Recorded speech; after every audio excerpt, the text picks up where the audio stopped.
Hello friends, good morning. आज मु PC 6 रे संस्कृतर पेडागोजी पार्ट रे जितकी भी शॉर्ट क्वेश्चन पड़िबो सब डिस्कशन करिवि। शॉर्ट क्वेश्चन हमर पेडागोजी रे टोटल 5 मार्क रे पड़िबो। तो हमर ए जो पेडागोजी रे 5 मार्क शॉर्ट क्वेश्चन पई मु 15 टी क्वेश्चन नै आछि। वीडियो टी को स्किप न करी शेष जाय देखंतु। 15 टी क्वेश्चन रे आपण पेडागोजी पार्ट रे जितकी भी शॉर्ट क्वेश्चन अछि सब कवर करिवे। क्वेश्चन डिस्कशन करबा आगरो प्रथमे ए टेबल टी को देखंतु।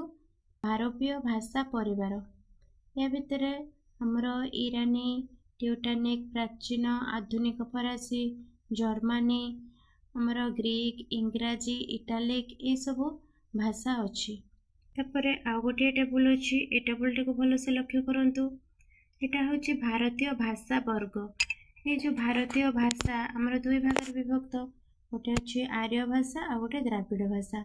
हमारा आर्य भाषा भितर जाउची हिंदी, बंगला, ओडिया, अहोमिया, गुजराती, महाराष्ट्री एतिकी हमारा आर्य भाषा भितर जाउची।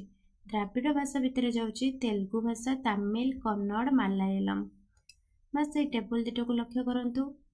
ए क्वेश्चन गुडी को लक्ष्य करंतु। ए क्वेश्चन गुडी को हमारा पेडागोजी पार्ट रो 8 नंबर रे पडिची 2019 मसिया रे। फर्स्ट क्वेश्चन अछि प्राकृत भाषा डैश भाषा उत्पन्न। हमरो एठी देखंतु प्राकृत भाषा एठी अछि मूल भाषा होछि संस्कृत। प्राकृत माने प्रकृत, मूल भाषा होछि संस्कृत भाषा रो हमरो उत्पन्न सब भाषा। तो हमरो एठी कोन आंसर हबो प्राकृत भाषा संस्कृत भाषा उत्पन्न। सेकंड क्वेश्चन टे अछि संगच्छेदं संबद्धं डैश इत्यादि कस्य वाणी। संगच्छेदं संबद्धं ए जो वाणीटा हमरो केउठारु आसीछि। एटा हमरो वेदरु आसीछि। एटा डायरेक्ट बहिरु अछि 108 पेज रे। देखंतु 108 पेज रे एठी अछि अम्य वेदर। अम्य वेदर अछि कोन अछि ना आन भद्रा क्रतव जंतु विश्वतः संगच्छेदं संबद्धं संभो मनासिं जानताम। आ गोटे वाणी अछि उदार चरितानंत वसुधैव कुटुंबकम। ए तीनटा भितरु जोटा भी पड़िबो आपण लिखिबे कि एटा वेदरु आसीछि। आ गोटे एठी भी ता सहित गोटे शॉर्ट क्वेश्चन अछि एटा नहले एटा ए भितरु जोटा हेले गोटे पड़िबो। कुंभार संभवम हमरो किए लिखिछंती महाकवि कालिदास लिखिछंती। तापरे थर्ड क्वेश्चन लक्ष्य करंतु एकमात्र कालह डैश। हमरो एटा अछि 121 पेज रे। एकमात्र कालह पई ह्रस्व, द्विमात्र कालह पई हमरो दीर्घ, त्रिमात्रा काल पई प्लुत। देखंतु ए क्वेश्चन र आंसर हमरो 121 पृष्ठ रे अछि। एठी जो अछि वर्णभेद दृष्टिरु 5 भाग रे विभक्त करा जायछि उच्चारण को। गोटे अछि स्वर भेद, आ गोटे काल भेद, आ गोटे हमरो उच्चारण स्थान भेद, आभ्यंतर प्रयत्न दृष्टिरु भेद, आ गोटे अछि हमरो कोन बाह्य प्रयत्न दृष्टिरु भेद। ए जो 5टी सबु वर्ष गोटे क्वेश्चन पडुछि। तापर क्वेश्चन देखंतु अछि डैश नमः। 140 पृष्ठ रे क्वेश्चन टी अछि डैश नमः गणेशाय नमः। जदि पढिथांत जननी डैश खाद्यं गच्छति ताले सेठी पुत्राय खाद्यं गच्छति। पिता डैश क्रुधति सेठी कोन हबो पिता पुत्राय क्रुधति। तापर क्वेश्चन अछि अवरोह प्रणाली डैश मेथड डिडक्टिव ना इंडक्टिव। तो एठी देखंतु आरोह पद्धति इंडक्टिव आ अवरोह पद्धति डिडक्टिव मेथड। तापर आसंतु 2018 मसिया रे पढिथिबा क्वेश्चन गुडी को डिस्कशन करिबा। 8 नंबर रे फर्स्ट अछि आर्य भाषायाम डैश अंतर्गत। आर्य भाषा रे केउ भाषाटी अंतर्गत। तो एटा आपन को फर्स्ट टेबल टी देखैथिले आर्य भाषा रे हमरो हिंदी, बंगला, ओडिया, अहोमिया, गुजराती, महाराष्ट्री एई हमरो 6टी भाषा ता भितर अंतर्गत। का भितर ना आर्य भाषा भितर। ताहले आर्य भाषायाम ओडिया अंतर्गत। आंसर टी ओडिया हबो। तापर क्वेश्चन अछि आभ्यंतर प्रयत्न मध्ये डैश अंतर्गत। यार आंसर हबो स्पृष्ट। एटा हमरो 121 पृष्ठ रे अछि।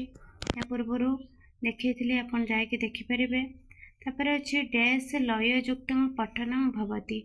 एटा हमरो रिदम रीडिंग हबो। लय सहित रीडिंग करिवो।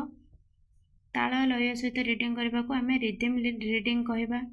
तापर अच्छी पितृ शब्दस्य द्वितीया बहुवचने रूपम डैश। मन रखु आम संस्कृत रे जो पितृ शब्द मातृ शब्द एगुड़ा बहुत इम्पोर्टाट बधू ये तीन टार सबुथर क्वेश्चन आसक मार्किया। तो ये देखु यहाँ हूँ आमर प्रथम विभक्ति यहाँ द्वितीय विभक्ति पिता यहाँ प्रथम एक वचन यहाँ द्विवचन यहाँ बहुवचन। तो पिता पितरौ पितरः यहाँ द्वितीय विभक्ति पितरम पितरौ पितॄन्। तो आमर देछि कि पिता पितृ शब्दर द्वितीय विभक्तिर बहुवचन शब्दटी किए आमर यहाँ हम पितॄन्। एबे आसतु 2017 मसीह पढ़िथिबा क्वेश्चन गुड़िक डिस्कसन करिबा। डैश भाषा भारतीय भाषा परिवारस्य अंतर्गता न भवति। ये क्वेश्चन टी आमर 107 पृष्ठार टेबुल जो फास्ट देखी से टेबुल आसी।